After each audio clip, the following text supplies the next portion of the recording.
बिस्मिल्लाहिर्रहमानिर्रहीम, अस्सलाम वालेकुम स्टूडेंट। स्टार्ट करने लगे अपना नया चैप्टर पल्मोनोलॉजी का, ठीक है, जो कि बहुत बहुत इंपॉर्टेंट चैप्टर है, ठीक है। अच्छा, इसमें ना हम सबसे पहले ना जनरल साइंस को स्टार्ट करते हैं। पल्मोनरी फंक्शन टेस्ट, ठीक है, इसको पढ़ते हैं। पीएफटी पीएफटी क्या होते हैं, ठीक है। अच्छा, इसमें ना जनरल सी डेफिनेशन है, इसको देखते हैं। सबसे पहले आती है total lung capacity. Total lung capacity क्या होती है कि volume of the gas in the lung after maximum inspiration. जब आप सांस को इंस्पायर कर रहे हो ना, तो मैक्सिमम वॉल्यूम जो उसका होता है ना, उसको कहते हैं टोटल लंग कैपेसिटी। और ये नॉर्मल वैल्यू में 80 to 120% प्रिडिक्ट होती है। देन आता है रेजिडुअल वॉल्यूम। रेजिडुअल वॉल्यूम ये होता है कि जब आप फोर्स मैक्सिमम एक्सपायर कर रहे हो ना, और जो गैस रह गई है लंग्स में, उसको कहते हैं रेजिडुअल वॉल्यूम, ठीक है। और ये भी 80 से 120% इसकी नॉर्मल वैल्यू होती है, प्रिडिक्ट होती है, ठीक है। देन आती है वाइटल कैपेसिटी। वाइटल कैपेसिटी क्या होती है कि volume of the gas exhaled with maximum force expire, ठीक है। मतलब जो आपने एक्सेल कर दिया, बाहर की तरफ फेंक दिया मैक्सिमम एक्सपायरेशन फोर्स के साथ, उसको कहते हैं वाइटल कैपेसिटी। और देन एक जनरल सा फॉर्मूला आता है, टोटल लंग कैपेसिटी किसके बराबर होती है, residual volume plus vital capacity. और वाइटल कैपेसिटी किसके बराबर होती है, total lung capacity minus residual volume के, ठीक है। ये एक जनरल सा इसका एक फॉर्मूला आ गया। देन आता है force expiratory volume over force vital capacity. ये क्या होती है, ठीक है। ये बेसिकली होता है इसकी ना, अच्छा, रेशियो हम निकालते हैं। रेशियो अगर 0.7 से कम आ जाए तो वो ऑब्स्ट्रक्टिव लंग डिजीज होती है, अगर 0.8 से ज़्यादा आ जाए तो वो रिस्ट्रिक्टिव लंग डिजीज होती है। तो इसकी अगर हम रेशियो देखें ना, तो सबसे पहले ये क्या होता है, फोर्स एक्सपायरेटरी वॉल्यूम क्या होता है, मैयर करता है एयर मूवमेंट इन और आउट ऑफ लंग। मतलब जितनी एयर इनहेल कर रहे हो, कितनी बाहर फेंक रहे हो, उसको जो मैयर करता है वो होता है फोर्स एक्सपायरेटरी वॉल्यूम। और force expiratory volume at 1 second को कहते हैं फोर्स एक्सपायरेटरी वॉल्यूम 1, ठीक है। और फोर्स वाइटल कैपेसिटी क्या होती है, ये बेसिकली मैक्सिमम एक्सेलेशन होती है फॉलोड बाय मैक्सिमम इनहेलेशन, इसको कहते हैं फोर्स वाइटल कैपेसिटी। और force expiratory volume to force vital capacity, ये रेशियो वो कह रहा है 80% होती है। 80% होगी तो वो रिस्ट्रिक्टिव लंग डिजीज में होगी, 70% इससे कम होगी तो वो ऑब्स्ट्रक्टिव लंग डिजीज में होगी, ठीक है। देन आता है diffusion capacity of carbon monoxide. ये डिटरमाइन करती है how well oxygen pass from alveolar space of lung into blood, ठीक है। और ऑब्स्ट्रक्टिव लंग डिजीज में ये डिक्रीज होगी ये एम्पाइसीमा में, और रिस्ट्रिक्टिव लंग डिजीज में ये डिक्रीज होगी इंटेस्टाइनल लंग डिजीज में, ठीक है।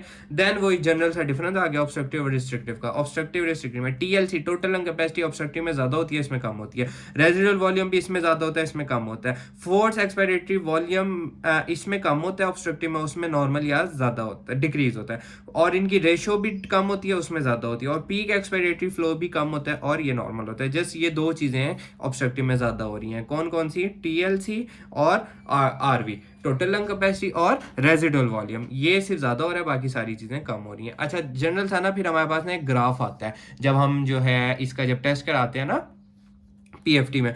तो ये सबसे पहले ये चीज आ गई, ये क्या होती है, टाइडल वॉल्यूम। सबसे पहले आता है टाइडल वॉल्यूम, देन ये इंक्रीज हो रहा है, इसको कहते हैं, ये जो ऊपर ये रेशो ग्राफ बन रहा है इसको कहते हैं इंस्पायरेटरी रिजर्व वॉल्यूम।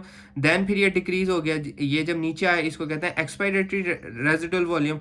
फिर ये दोबारा टाइटल वॉल्यूम आ गया, ठीक है। तो ये जनरल है, इस तरह करके हमें ग्राफ मिलता है जब हम इसकी पीएफटी करा रहे होते हैं, ठीक है।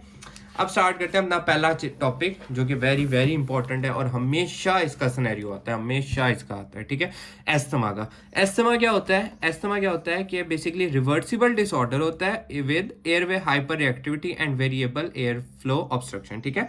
क्रॉनिक इन्फ्लामेटरी, मतलब इन्फ्लामेशन की वजह से रिवर्सिबल डिसऑर्डर है, एयरवे हाइपर रिएक्टिविटी हो रही है, वेरिएबल एयर फ्लो ऑब्स्ट्रक्शन हो रही है। एयरवे हाइपर रिएक्टिविटी टेंडेंसी होती है एयरवे की too narrow access in response to trigger and have little to और no effect on normal individual. Airway hyper reactivity क्या होती है, ये नैरो कर देती है। जैसे कोई ट्रिगर आता है ना, ट्रिगर क्या होगा, कोई पोल्यूशन हो गई, कोई डस्ट हो गई, कोई इन्वायरमेंटल हो गई, सर्दियों में ज्यादा कॉमन हो जाता है, ठीक है। तो वो उससे ट्रिगर से क्या होता है, एयरवे हाइपर रिएक्टिविटी ऐसे नैरो हो जाती है, ठीक है, नैरो हो जाती है। तो जिसकी वजह से सांस लेने में मसला हो जाता है, ठीक है।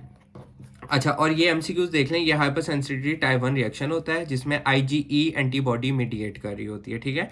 IgE antibody, hyper sensitivity type 1 reaction, दोनों एमसीक्यूज आ गए। और जब एलर्जन एक्सपोज करते हैं तो इनिशियल में ब्रोंको कंस्ट्रिक्शन हो जाती है और लेटर में इन्फ्लेमेशन हो जाती है। अब हम बात करते हैं क्लिनिकल फीचर में। हमेशा इसका क्लासिकल ट्राइएड क्या आता है, वीजिंग, ब्रेथलेसनेस और कफ। ये ट्राइएड आता है, वीजिंग, ब्रेथलेसनेस और कफ और चेस्ट टाइटनेस। और इसका डायर्नल पैटर्न में होता है, मतलब कि डायर्नल रिपीट होगा, वेरी करेगा ओवर 24 आवर्स में। और symptom and lung function words हो जाएंगे अर्ली मॉर्निंग में, ठीक है। अर्ली मॉर्निंग में बहुत ज़्यादा इनको ना मतलब सांस का मसला होगा। वीजिंग होगी, साथ एक्सर्वेशन होगी, एक्सर्वेशन एसोसिएट होगा tachypnoea, tachycardia, use of accessory muscle, diaphoresis, fatigue, pulsus paradoxus. Pulsus paradoxus क्या होता है कि more than 10 millimetre mercury systolic blood pressure fall हो जाए ड्यूरिंग इंस्पायरेशन, इसको कहते हैं पल्सस पैराडॉक्सिकस। देन आते हैं ट्रिगर की, ये जो हमने ऊपर बात की थी ना रिस्पॉन्स टू ट्रिगर। ट्रिगर में क्या, respiratory irritant, allergen, infection, drugs हो गई। ड्रग्स में ये एमसीक्यूज आता है, कौन कौन सी ड्रग्स कराती हैं, aspirin, NSAID, beta blocker. Emotional stress हो गया, एक्सरसाइज हो गई, कोल्ड टेम्परेचर या एयर पोल्यूटेंट हो गई। अब हम बात करते हैं एस्थमा प्लस सिंड्रोम की, ठीक है, जिसमें एटोपी आता है। एटोपी में क्या होता है, एस्थमा प्लस एलर्जिक रिनाइटिस और एटोपिक डर्माटाइटिस। चर्च-स्ट्रॉस सिंड्रोम में क्या होता है, asthma plus eosinophilia plus granulomatous vasculitis. Aspirin sensitive asthma में क्या होता है, एस्थमा प्लस एस्पिरिन सेंसिटिव और nasal polyp. Allergic bronchopulmonary aspergillosis में क्या होता है, asthma pulmonary infiltrate allergic reaction aspergillus, ठीक है। डायग्नोज हम इसका कैसे कराते हैं, सबसे पहले पीएफटी में हमें ये ऑब्स्ट्रक्टिव पैटर्न नजर आएगा। ऑब्स्ट्रक्टिव में क्या होगा, टीएलसी भी ज्यादा हो रही है और रेजिडुअल वॉल्यूम भी ज्यादा हो रहा है, ठीक है। और जो रेशियो थी ना फोर्स एक्सपायरेटरी वॉल्यूम और फोर्स वाइटल कैपेसिटी वो डिक्रीज होगी 0.7 से कम, ठीक है। तो ये ऑब्स्ट्रक्टिव पैटर्न में होगा। डायग्नोस्टिक क्राइटेरिया हम इसको कैसे करेंगे कि इंक्रीज होगा force expiratory volume more than 15% use of bronchodilator, और डिक्रीज होगा force expiratory volume more than 15% after 6 minute of exercise, और more than 20% peak expiratory flow होगा डायगोनल वेरिएशन में more than 3 days in a week और 2 week. Then कराते हैं methacholine challenging test. ये basically methacholine bronchoconstrictor होता है और ये डिफरेंशिएट करता है एस्थमा को सीओपीडी के साथ, ठीक है। एस्थमा में टेस्ट पॉजिटिव होता है मतलब जिसमें force expiratory volume more than 20% decrease हो रही है, और सीओपीडी में नेगेटिव होता है जिसमें कोई डिक्रीज नहीं हो रही होती है। अदर टेस्ट में सीबीसी कराते हैं, स्किन टेस्टिंग कराते हैं, आईजीई लेवल चेक करते हैं।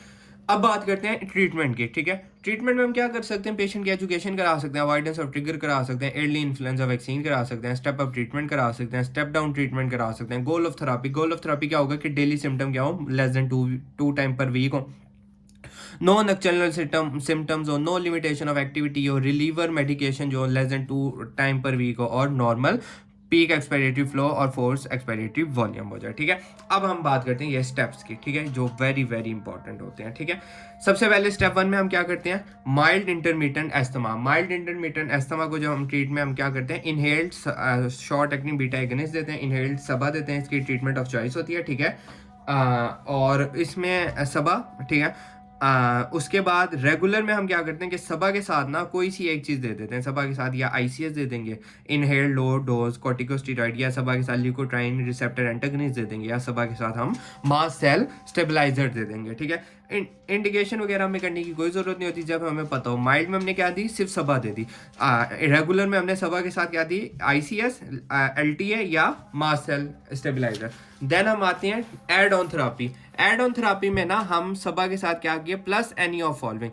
सबा के साथ या तो आईसीएस अर्लबा दे दी, या लो डोज आईसीएस या ला दे दी, लॉन्ग एक्टिंग एंटीकोलिनर्जिक, या इंक्रीज कर दी आईसीएस की डोज, या लो डोज आईसीएस के साथ हमने लता दे दी, या लो डोज आईसीएस के साथ हमने थियोफाइलिन दे दी, ठीक है। देन आते हैं परसिस्टेंट पुअर कंट्रोल में हमने सबा के साथ plus more than one of following. Maximum dose of ICS plus LABA दे दी, maximum dose of ICS plus ला दे दी। ला क्या थी, लॉन्ग एक्टिंग एंटीकोलिनर्जिक, या ऐड कर दी 4 ड्रग। 4 ड्रग में क्या, ओरल ल्यूकोट्राइन एंटागनिस्ट या ओरल थियोफाइलिन। देन 5 आता है सवेयर एस्थमा। इसमें फिर हम आ जाते हैं किसमें, स्टीरॉइड की तरफ। ओरल स्टीरॉइड प्रेफर कर देते हैं, ठीक है, और एंटी आईजीई थेरेपी कर देते हैं। Oral steroid must be given in low possible dose, provide adequate. इसमें कौन सी देते हैं, ओमालिजुमाब दे दी, ठीक है।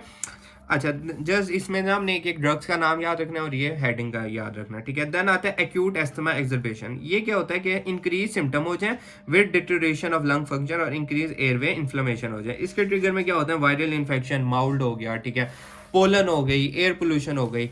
और फीचर्स क्या होते हैं, लाइफ थ्रेटनिंग फीचर्स होता है, peak expiratory flow less than 33% predict होगा, और saturation of oxygen less than 92%, और ठीक है, ये सेचुरेशन आ गई, ये होगी पार्शियल प्रेशर जो होता है ऑक्सीजन का, वो लेस देन 60 मिलीमीटर पर मर्करी हो गया, ठीक है।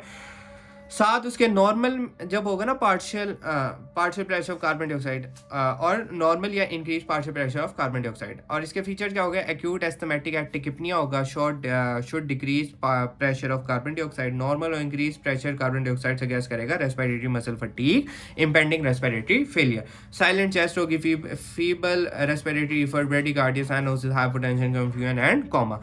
अब आते हैं सेवेरिटी ऑफ एस्थमा एक्सरबेशन। इसमें आता है सवेयर एस्थमा एक्सरबेशन का सारे सिनेरियो बन के आता है, जिसमें क्या आता है कि बंदा ब्रेथलेस होगा रेस्ट पे, टॉक करेगा वर्ड्स में, ठीक है, मेंटल स्टेट भी आगर्ट करेगा और रेस्पिरेटरी रेट मोर देन 30 होगा, हार्ट रेट मोर देन 120 होगा, एसेसरी मसल यूज होंगे, ठीक है, वीज भी होगी, पल्सेस पैराडॉक्सिकस होगी। इसमें जो मोस्ट कॉमन आता है ना वर्ड्स का आता है, रेस्पिरेटरी रेट का आता है, हार्ट रेट का आता है, और यहीं से आपने सिनेरियो पकड़ना होता है कि ये क्या है, सवेयर एस्थमा एक्सरबेशन का पूछा हुआ है। इन्वेस्टिगेशन वही पीएफ करा सकती हैं, ठीक है, आर्टीरियल ब्लड गैसेस करा सकते हैं, मैनेजमेंट में ऑक्सीजन दे देंगे, ब्रोंकोडाइलेटर दे देंगे, ठीक है, सिस्टेमिक स्टीरॉइड दे सकते हैं, ठीक है, और एंडोट्रेकियल इंक्यूबेशन करा सकते हैं।